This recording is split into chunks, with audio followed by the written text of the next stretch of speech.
नमस्कार प्रणाम। हम भोजपुरी गायक प्रदीप राजा वो लोगन के हाथ जोड़ के प्रणाम करतनी। चरण स्पर्श बा, दिल से अभिनंदन बा भैया। हमारा वीडियो बनावला के इहे एगो मकसद रहलक ह कि हमार मित्र हमार भाई गायक प्रदुमन परदेसी जी एगो गीत गौनी ह जवना एल्बम के नाम ह तोरा जिला के भातार जिला छपरा हवे।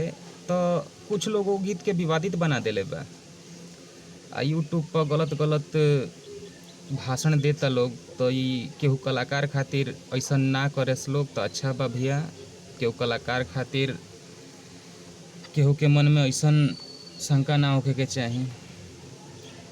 तो हम इहे कहल चाहब कि ऐसा धारणा मत रखी लोगिन अपना दिल में दिमाग में।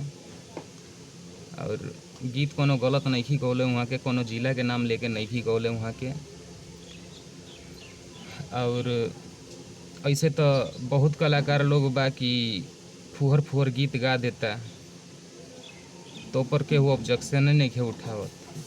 हालांकि बड़ बड़ कलाकार भाई लोग हमार ऐसन ऐसन गीत के विरोध कैले बा, लेकिन केहू मानत कहाँ बा। लेकिन केहू अच्छा गीत गा देता तो ओकरा के विवादित बना देता लोग। तो ऐसा मत करी लोग भैया। वो कोनो खराब गीत नहीं गौले, कोनो जिला के नाम लेके नहीं गौले। बहुत बढ़िया गीत बा, आगे बढ़ाई लोगिन वहाँ के। हाँ, सपोर्ट करी लोगिन।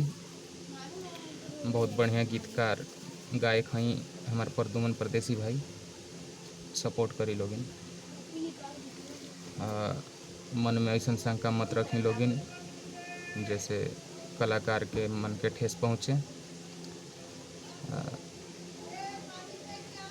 आरा बक्सर के लोग कहता कि प्रदुमन परदेसी टप जयन हमारा जिला में गौ नहीं करे तो गोर काट देहब, हई कर देहब, हऊ कर देहब। तो ये अच्छा बात नहीं है भैया।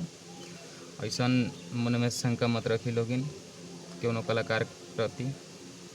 बस भी हम इहे कहल चाहब।